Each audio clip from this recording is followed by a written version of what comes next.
Yep. Okay, cool. We're rolling. One is enough. As long as one person can hear us, that's all that matters. Yeah. Cool. All right. So yeah, I'm Sebastian. I'm the artist, co-creator. Yeah, I'm Thomas. I'm co-creator as well, and the programmer. With us, we also have Inigo, who's our social media maestro. Hello. What's You're from Spain, right? Yeah, I'm from the north of Spain, yeah. Maestro isn't a Spanish word, is it? No, that's Italian, isn't it? Well, yeah, it can be in Spanish, yeah. Okay. I was wondering maybe there's a more appropriate term. Oh, master, it's okay. Okay, cool. So Inigo's going to be leading the Q&A. He's gathered up everyone's questions, and we got quite a lot, which is good. More than I expected, which is also good. Yeah, indeed. So, and while we're answering questions, I'll be wandering around Wimba Island a little bit as we're talking. I'll be stopping to check out the scenery. And yeah, so Inigo, if you want to kick off, we can get started. Okay, let's start with a question about Cute Lollipop. Mm-hmm. Are there any secret characters that were not revealed in our Meet Our Villager Monday? Okay, so... Sebastian, do you want to answer that? Do we have secret characters? I don't know. Well, there's one character that's still around from like the alpha. Mm. I don't know if that counts as a secret. Yes. So Finn wasn't in the Meet the Villagers Monday. But there are visiting NPCs like Finn who visit the island, and we won't reveal who they are, but they do visit the island and offer some more quests and so on. I'm just gonna pick some flowers. Are you dropping frames by any chance? Because the stream quality is not doing so great. Okay. No. Might just be poor connection. Maybe it's too much for Discord. Yeah, maybe. But we have it all recorded anyway, so we'll have the high quality version on our YouTube channel anyway. So, yeah, I just won't move around on stream. I just won't move around too much with the game. Okay. Inigo, what's our next question? Let's continue with some more Cute Lollipop questions. Okay. So Cute Lollipop we met at EGX.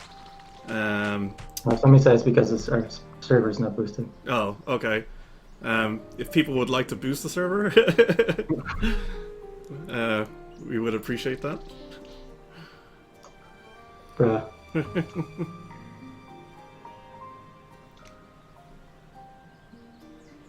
Okay. Well, I'll just do it while we're doing this. Okay.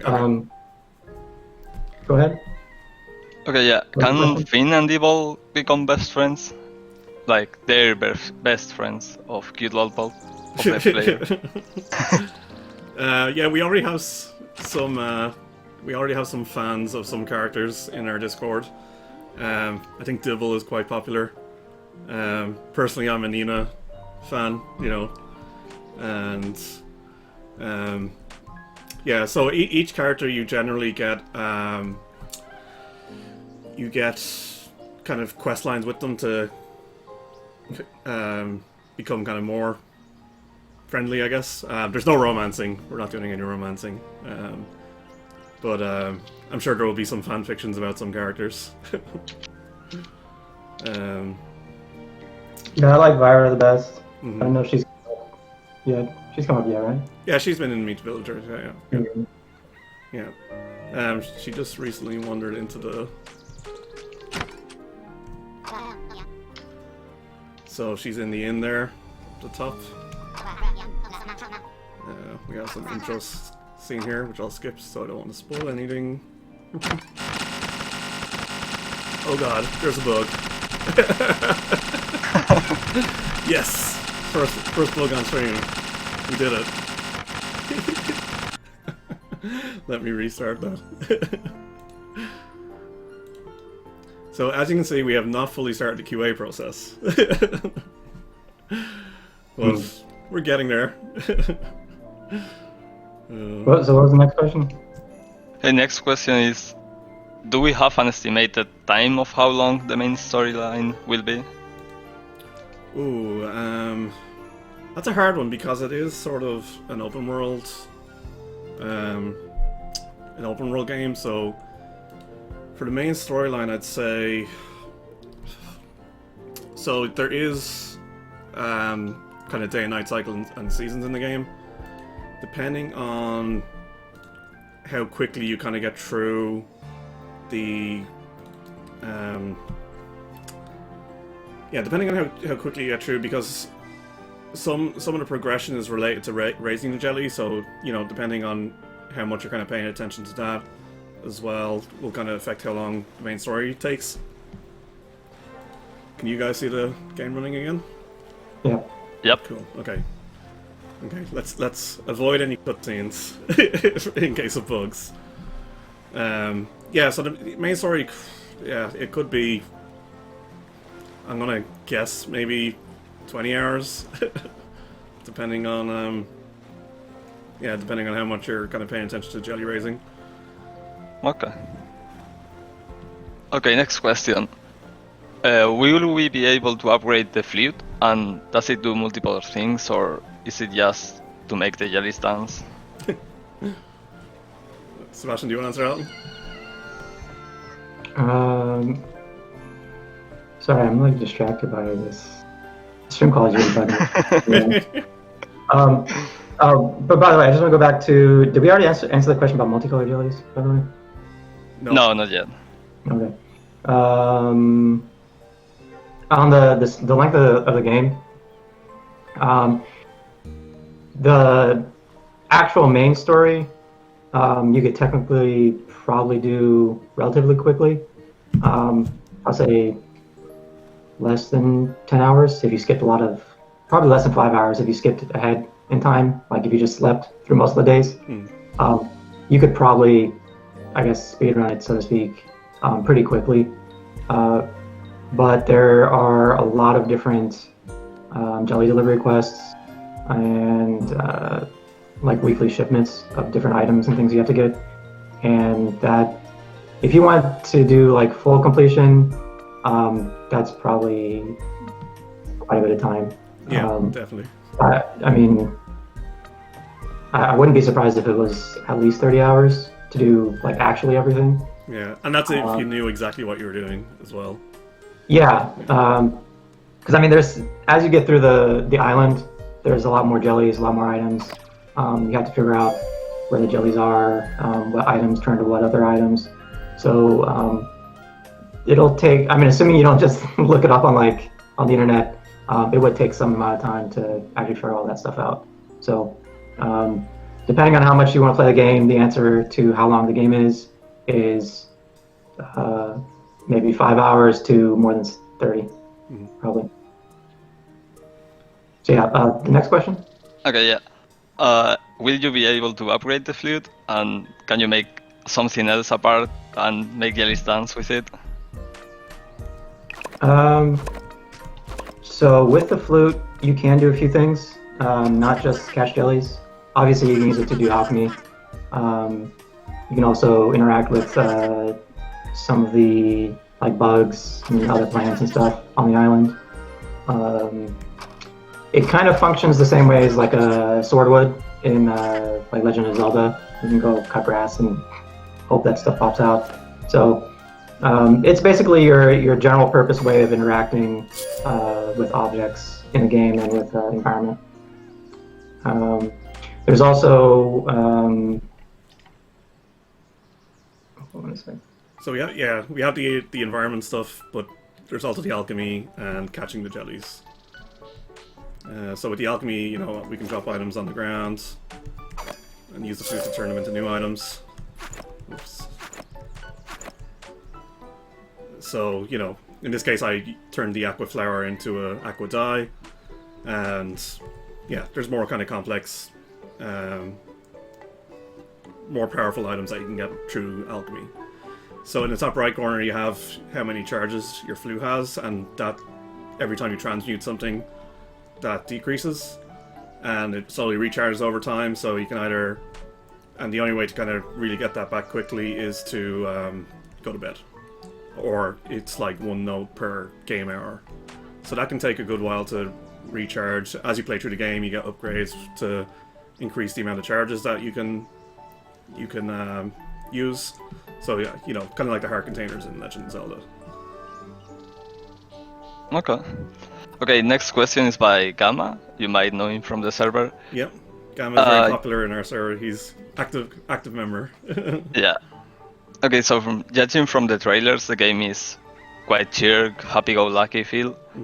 Is there any darker tones to the storyline farther on? Not really, I'd say. It's definitely more childish fun rather than any kind of dark or serious topics. You know, even the antagonist of the story is kind of more of a, you know, not a, I guess, evil world domination kind of antagonist. No, it's definitely more. Oh, sorry, go ahead. Yeah, I can say what Alchemic Cutie is not like. Okay. So it's not like Undertale, where you can kill everybody. So that's not a possibility. And it's not. There was another game I was thinking of, but basically, it's nobody should really die, except for, I mean, your jellies eventually do. Sorry to say, but there's no like evil, like true evil in the game currently. But I would say that it's not like also Candy Cane and Rainbows type story and fiction. It's I guess it's relatively grounded in terms of why things are the way they are, or descriptions of some of the backstories of the characters or the world in general. So hopefully you guys will be able to see that there's some depth to the world fiction and then the characters themselves, other than just I don't know, cartoon hijinks. Yeah. Yeah, we have a lot of world kind of history and stuff.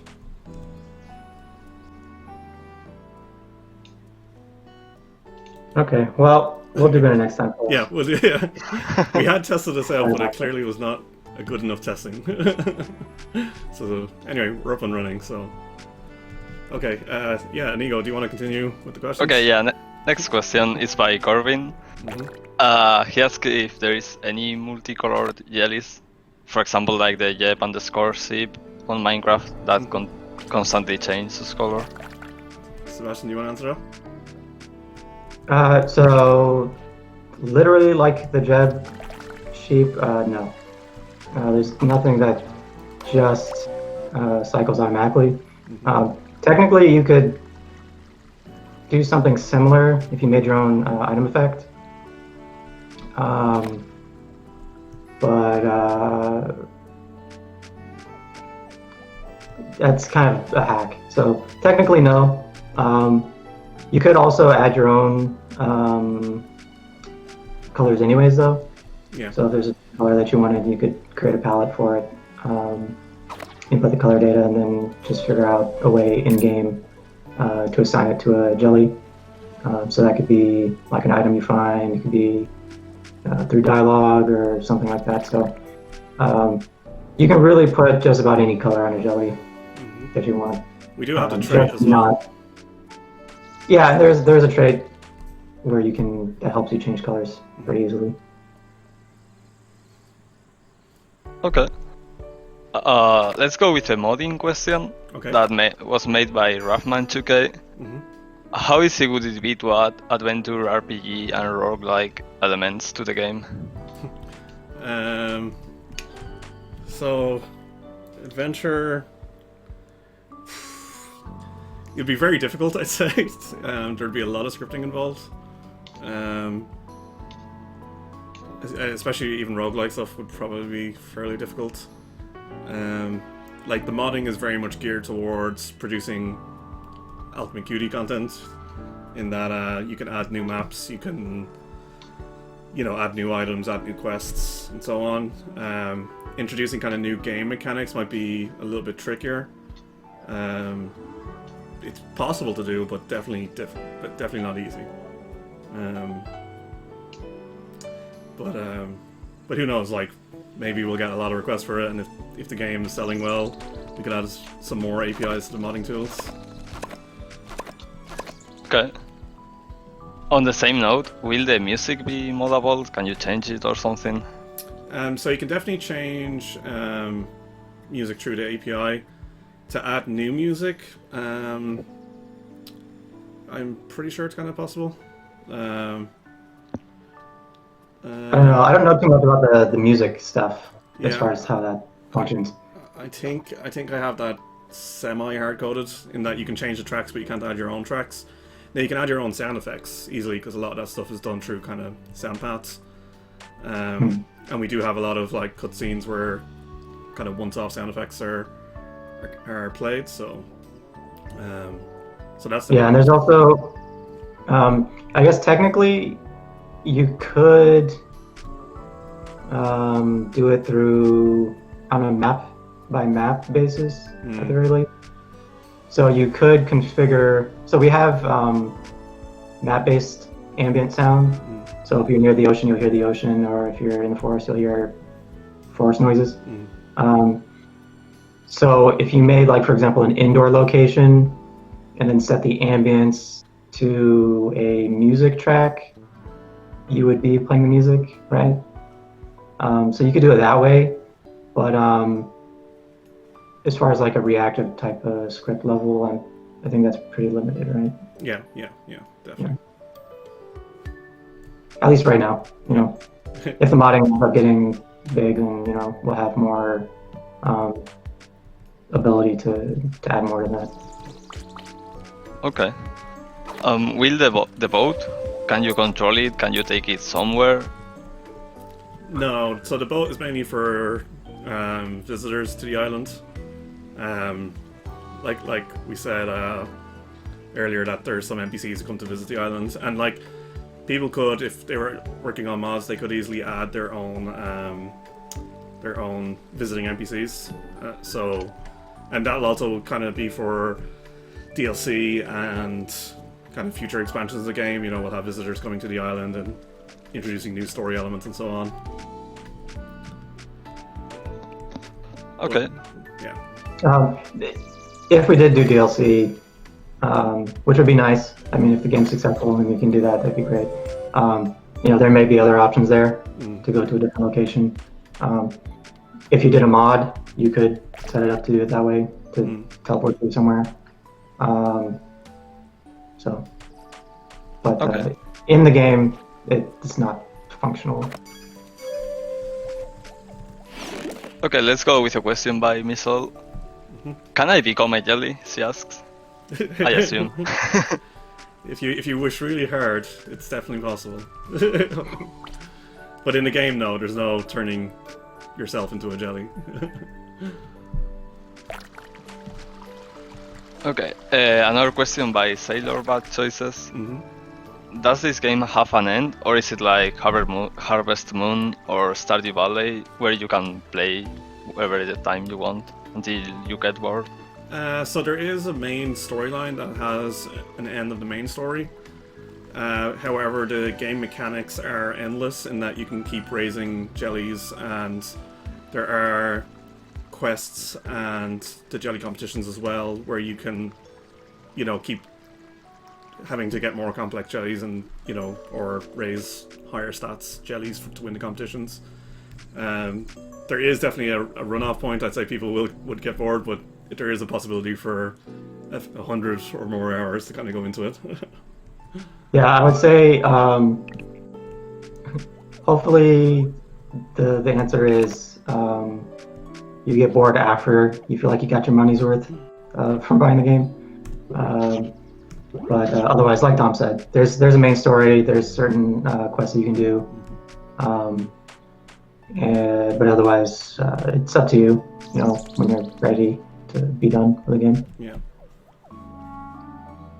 There's not like an end screen No. that rolls credits. No. And makes you go back to the start menu. Okay, next question is by Bukuma. How are you going to guide people to different goals? How will the game react if they decide to ignore and chase their own goals? Okay, so we do have the notebook. So at the moment we've no active quests, but there is a quest log that you can keep track of things on. So let me. So like, you know, we have objectives and so on to follow in the game. So you can, as you said, it is an open world game. So, you know, if you like the main story, you can go follow that. Or if you want to just do side quests, you can also do that. So, but there is the quest log to keep track of all your quests that you have active. Yeah. So, and in terms of guiding people to certain goals, usually that'll be through, you know, dialogue or exploration.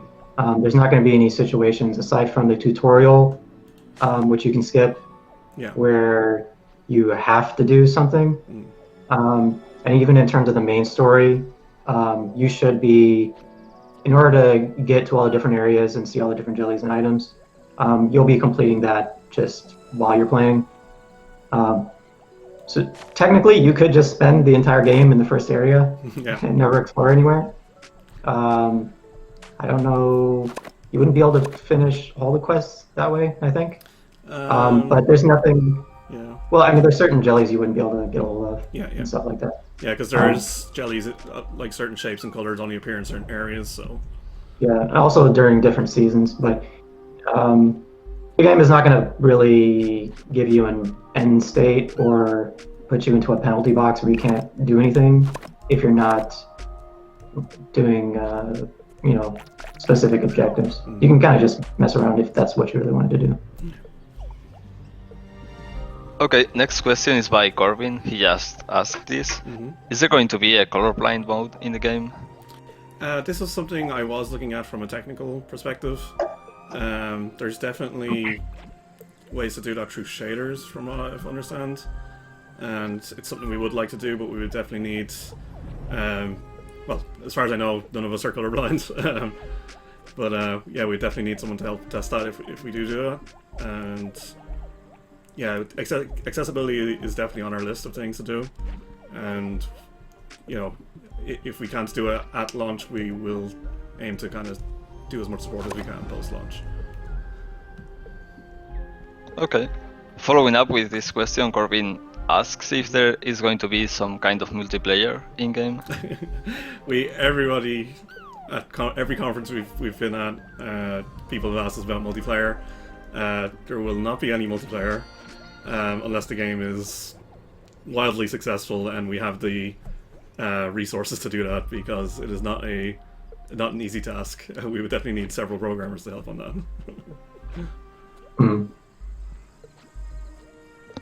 Okay, next question is also recent, from Brew Nahim Gucci. I think that's the name. How will relationships with the NPCs work? Like gifts in Stardew Valley? Sebastian, do you want to answer that one? Sure. The NPCs will have birthdays, so you can give them a present and stuff like that. Your character does have a birthday, so there's that. In terms of a system perspective, we're not going to have like a relationship meter or, you know, romance kind of stuff in the game. But as you talk to characters, you'll be able to learn more about their background and ask them about the world of the game, about their histories, and certain characters you'll be able to like do, you know, just events with, like hang out and stuff like that. But excuse me, we're not doing a like a dating sim. Yeah, like not a dating sim, but not a very straightforward like mechanical way of evaluating how the relationships work. As you just talk, you'll learn more and do more things. Okay, let's move with some questions by Vengeance Aurelis. I hope I'm pronouncing that right. Yeah. We actually met Vengeance at PAX this year. And then like he immediately joined our Discord and has been one of our super fans. Sorry, Okay, I didn't want to question is, once the game is released, what are the next steps for Alchemic Cutie's development? What are we going to do? Is there going to be a full game on release? Is there additional content planned for post-release? Is there going to be free DLCs or paid DLCs? So assuming the game is successful, we would definitely be doing a mixture of free and paid DLCs. We do have ideas for DLC, and depending on our resources that we have, some are bigger than others. But there is definitely a lot of post-launch content that we want to do. Yeah, and just in terms of the, I guess, administrative part of it, we'll have a better idea, like Tom said, once the game's out. And also, that's something we're going to have to arrange with our publisher and, any platform that we're on. Yeah. Some of them have certain guidelines that you have to follow. Yeah, there's like... You can update things and how DLCs can be added. So that'll be something we have to take into account as well. Okay. The next question is about Steam achievements. Will there be achievements in Steam? Will there be Steam collectible cards? There's definitely going to be achievements. Sebastian, will you be drawing the cards? Will we do what now? Will you be drawing the Steam cards? Oh, yeah. Sure. I've done it before. Okay. So it's not that huge of a deal. Okay. Next question is also from Vengeance. In the lore of Alchemic Cutie, what came first, the jellies or the flute? Oh. Jellies. It was the jellies first. Yeah. Sebastian's wrote our game fiction documents, so he's he knows it like the back of his hand more so than I do. Right. Well, did he say that was in like the game world or in the lore? Yeah. It was the jellies first. Either way. I thought it was in like real life. In real life, the flute came later on when we figured out that our alchemy system was not fun. Oh, so, yeah. Yeah, but in terms of Alchemic Cutie, the jellies would have came before. Yeah. Throughout development, we had a lot of difficulty getting the alchemy right. Originally, we had like this big, complex, sort of like Full Metal Alchemist type system with like circles, like alchemy circles and so on. It was just too tedious, and people just were not getting it whatsoever. So, and then we had another system after that, didn't we? We got rid of that one, and then we changed it to. Well, no, we decided to put it into the jellies. Yeah. The jellies do the alchemy inside of them. Yeah. But then again, that was also too complicated. Yeah. And it wasn't intuitive, so we changed it again. Yeah, there's definitely been the design of this game has been quite a challenge getting right, where people can not only understand it, but that's also fun. And the only way we've been able to kind of do that is by going to conferences like PAX and EGX and so on, and just have 200 people play the game in a row, and you'll very quickly find what's not working in that scenario. Yeah, especially when people don't have the pay. Yeah. Yeah, definitely. Okay, next question is... Game was fun pretty quickly. Okay, next question is about currencies in the game. Do they have any lore? Is there any currency in particular? Yes. There's a couple. There's some nearby countries in the game world, and you'll see some of that influence. Yeah. Yeah, we have a kind of world map of the world of Alchemy Cutie, and yeah, there's different currencies. On Wimba Island, it's mostly the crystals that you get. So we have up the top on the hood there, and that's the kind of main currency in game. But you can find some others while you're exploring. Okay, Sailor Bad Choices wants to know if we have mentioned how soon will be. Soon, trademark. So we can say that it's not going to be this year. We've had some delays in production, but I guess we can say it will be early next year. We have some big announcements coming in December that we'll be making around our release, and we'll be sharing more details then. But yeah, we can say that it will not be this year, unfortunately. Though it's November, so I guess people have already guessed that. So yeah. But I think most games have been delayed this year, so it's not so bad. Okay, next question is about weather.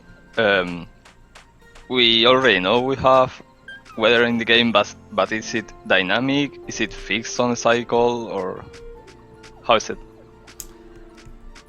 So we have a mixture. So there are some days through the calendar of the game that have like a fixed weather on those days. Generally, like around like stormy season and stuff like that. But then there are days where the weather is randomly picked, so it's a mixture. And it very much,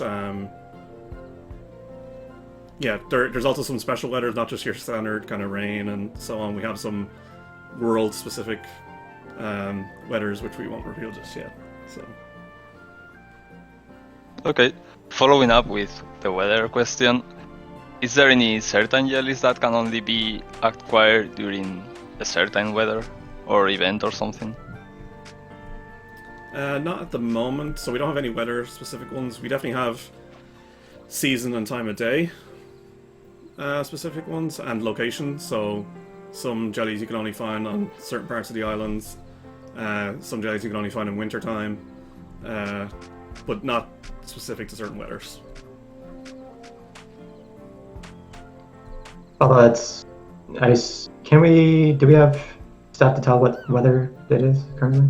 The spawn areas don't have that capability at the Or moment. just in general, like in scripting? Oh, scripting you can, yeah. So if you wanted, if a modder wanted to do something through scripting, they could check. Well, if we wanted to before the game came out, we could. Yeah. Oh yeah. It just wouldn't be a normal spawn. It would be yeah, like an event kind of thing. So it's potentially we might. Depends on how much time and what our priorities are over the next few months, of development. Vengeance just asked, did we just get a feature idea with his question? Sebastian's just making up features on the spot.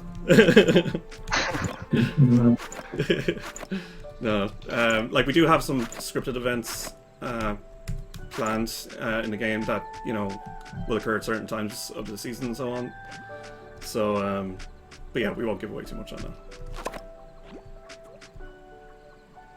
Okay, next question is also by Vengeance. Excluding the jelly races and jelly competitions, is there any town seasonal event or holidays or something? And if so, which one is the most exciting? So at the end of every season there is a kind of end of season event, which kind of so it was actually needed more for a technical reason more so than a event reason, but it kind of worked for story purposes as well. So the end of season facilitates the transition to the next season event. So every season has a festival, and there's some stuff that can be done during that festival. But yeah, so there is definitely in-game festivals. Well, as a person who's responsible for writing those festivals, I think there's much more value than just technical. Oh yeah. Oh yeah, we didn't just do it for technical reason. There is also other. Also, it'll give you a bit of a summary of your progress throughout that season. So Yeah. it'll help you keep tabs on how you're doing. Did you want to do? There's a question earlier about collectibles. Did you skip that one, or are you going to address that later on? Oh, we can address that anytime. Sure. It was number 4. Okay, does the game have a collectible system similar to the Stardew Valley's one? Like with a museum and a clubhouse that gives per save achievements and bonuses? Do we have something like that? Yeah, so, well, in your, basically every single item that you pick up that's supposed to show up, there's certain quest type items that wouldn't be in your notebook. But anyways, all the items that you pick up and all the jellies that you catch are logged in your notebook.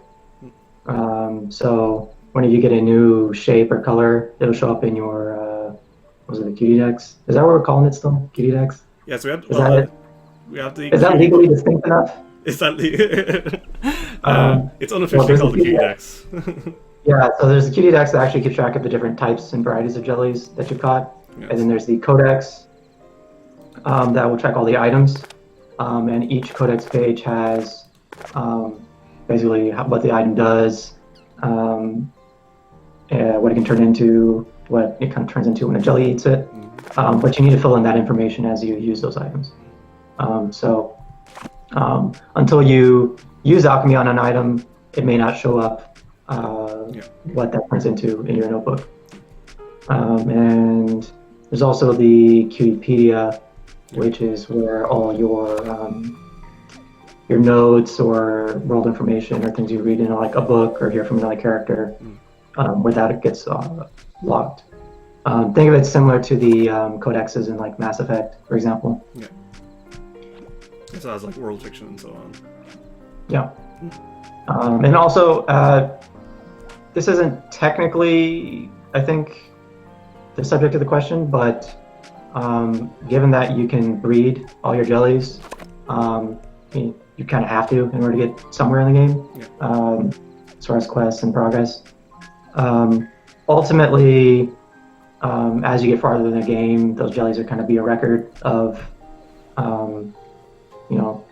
where your farm's gone, as far as their stats that are going to grow, whatever configuration of traits that you can set up, color, shape, if they have accessories that you've given them. So there's a few different ways of keeping track of all the stuff that you've done.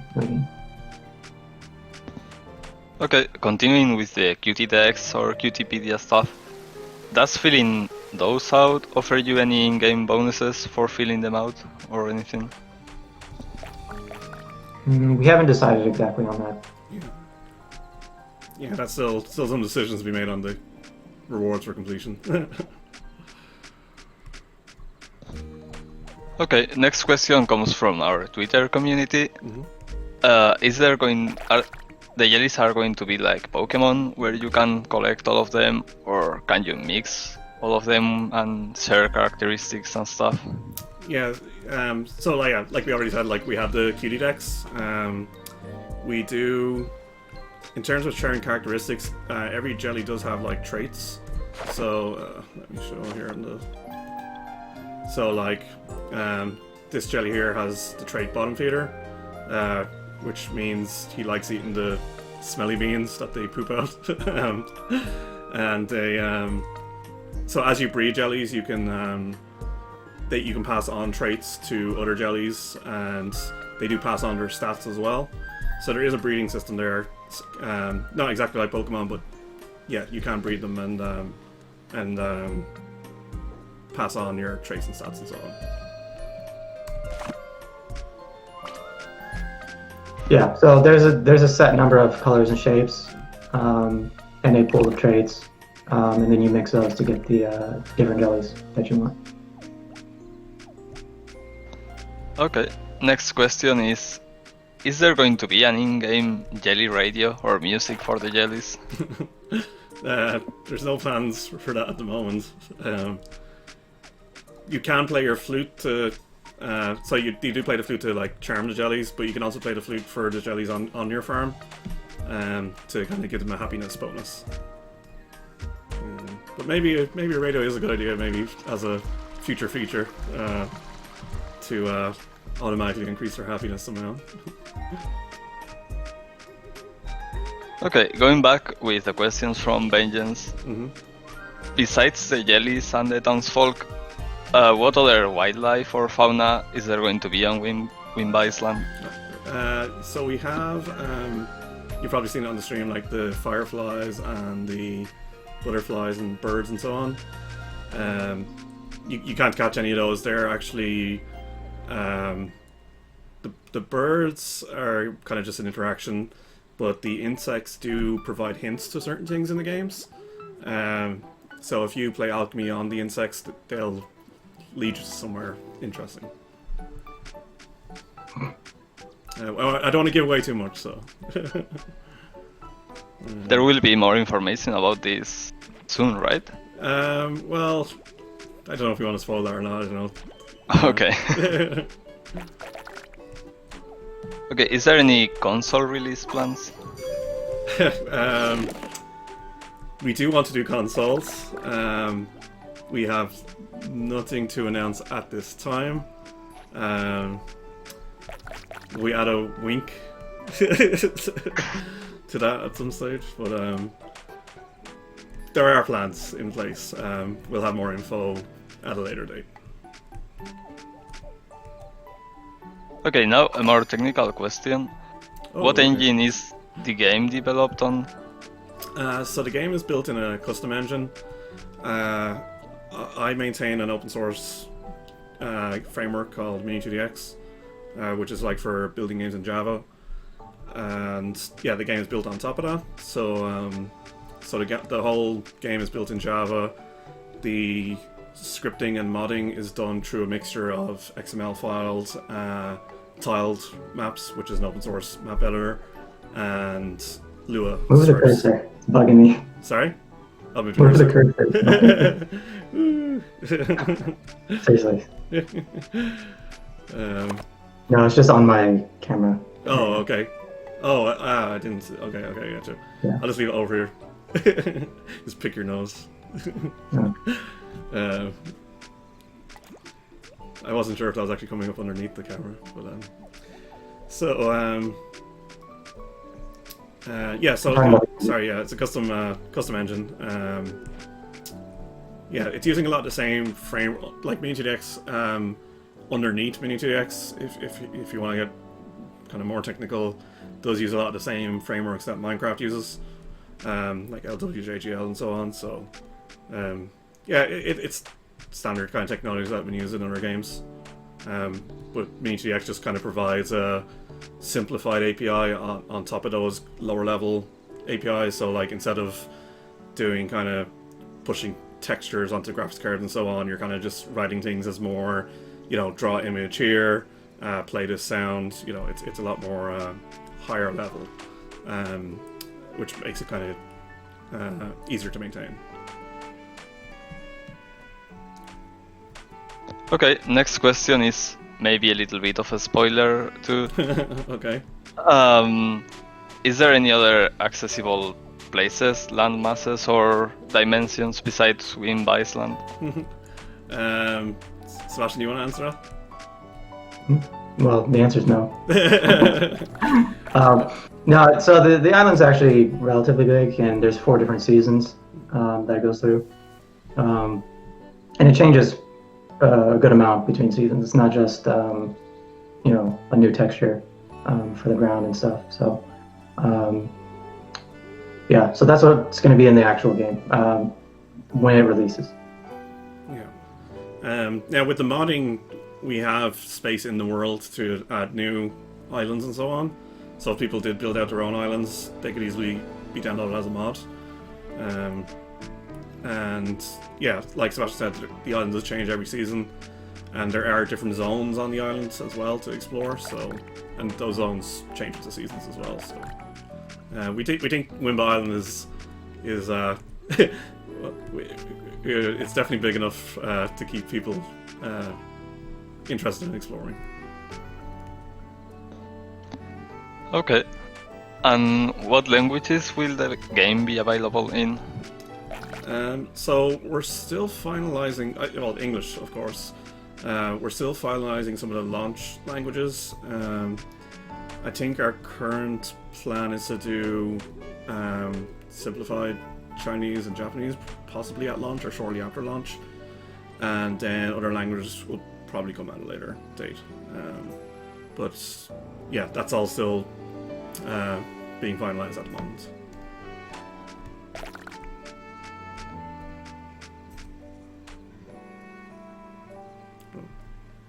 Did I cut out there? No, I'm thinking what more questions can go through.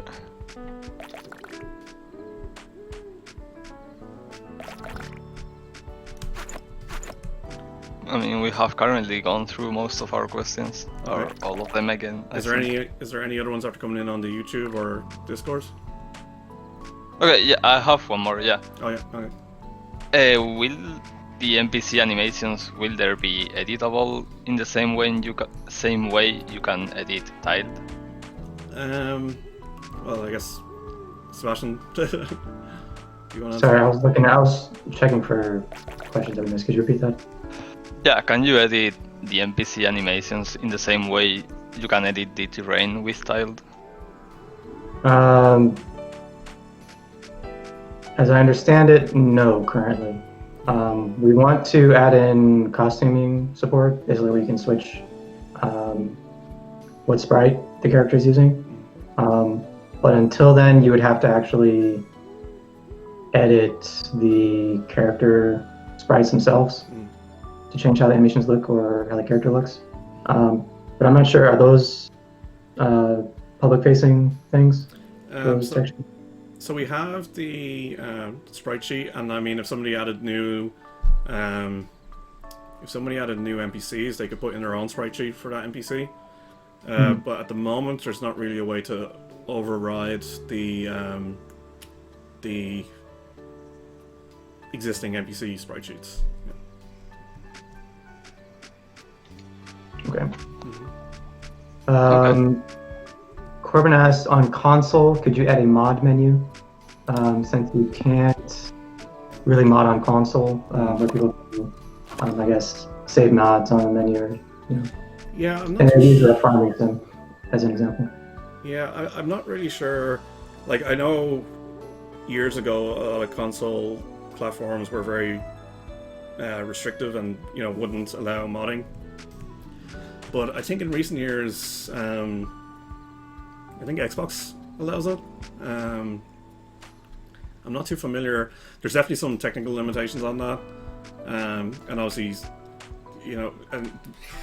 obviously the platform holders would have to, they need some, like, to keep their platform secure and protected and so on. So it's definitely something that we'd have to look into more. But as of right now, there's no plans for mods on consoles. If we, when we get to consoles, but. Right. That being said, we would like to, if we're able, we would like to add, like, very popular mods to the game officially. Yeah. That would have to go through the same process as any other updates or DLC. Again, especially if we're on certain kinds of platforms where they have certain rules about that. But as far as like I'm not familiar with farming sim, but as far as like something like Fallout, where you can like download mods that way, I'm not sure if that's going to be feasible. At the very least, for our team. Yeah. Like the game's quite large for. Possibly too large for our small team. And yeah, like even like I said before, like even doing stuff like multiplayer and so on would be a lot of work for us. The modding support definitely did add a lot of development time at the beginning, but we hope that people would take to it, and we'll see some cool content coming out. But adding that onto consoles is definitely a whole other kettle of fish. And then I think there's 2 more questions left, unless I missed one somewhere. One is, can shaders be modded for lights, daytime effects? No, not at the moment. Okay. As far as for lights and stuff, we do have a certain thing called a decoration object. So if you wanted to add a light texture to something, you could use that. You just wouldn't be able to configure like a shader blending mode for it. Yeah. And then the other question that I've seen here is, who is doing the music for Alchemic Cutie, and what are some of the music inspirations / goals for the game? Yeah, so Dale Nort is the composer. In terms of inspirations, I'm not sure he'd be the best person to answer that. Well, so in terms of what we asked for, we did want it to be somewhat like on Animal Crossing, where, you know, depending on the time of day and the season, it'll give you different music. So we were able to get that aspect of an influence into the game. It's not by hour. Frankly, we just don't have the budget for that. But the music is, I'm very happy with the music, and you know, I think there's enough variety there. Yeah. We definitely have a lot of, and especially it changes with the seasons as well. So, so you get kind of nice little variations for the time of day and the seasons. Everyone who's heard the music at like PAX or EGX have explicit that, like, a lot of people have mentioned it, especially how relaxing it is. Like, even when I'm playing the game, I find myself becoming very relaxed through the music. My favorite theme is definitely one. I'd say probably the nighttime autumn theme, because there's kind of a spooky element to it. Because that's when kind of, you know, Halloween, I guess, would be. And by the way, if you do want to hear some of the music that's going to be in the game, I'm pretty sure Dale, if you go to Dale's Twitter account, or does he use SoundCloud? Yeah, his SoundCloud, yeah, definitely. If you go on there, you'll be able to see, listen to a selection of that. I'll link that in the general chat once this is over. Yeah. Cool. So I guess that was the last question, was it? Yeah, I think so. Okay, well, that's pretty good. Apart from the technical difficulties at the beginning. Yeah, we'll figure it out for next time. Yeah. So appreciate you guys bearing with us on that, and thanks again for submitting your questions. Yeah, thanks. We got. Honestly, we were worried that we weren't going to get any questions. Yeah, that was our fear. We're just sitting here for 5 minutes and it'll be over. Yeah, even though the technical stuff was, well, frankly, it was kind of a disaster. But you know, thankful for that at least. So we appreciate it. Yeah. So yeah, you know, maybe closer to launch we can do another one, in case there's more questions that come in. We'll have more stuff. Yeah, but yeah, we'll upload this video anyway to YouTube, and yeah, and as always, you know, make sure to wishlist us on Steam, join our Discord, and follow us on Twitter. alchemiccutie.com. Go to alchemiccutie.com. All the links are there. Yeah, and thanks Inigo for taking time as well to help us by prodding us with questions. It's my pleasure. Okay, great. Okay. Well, you guys, everybody have a good weekend. Yep. And thanks again for watching. Yep. Thank you, guys. Thanks. Bye. Bye. Bye-bye.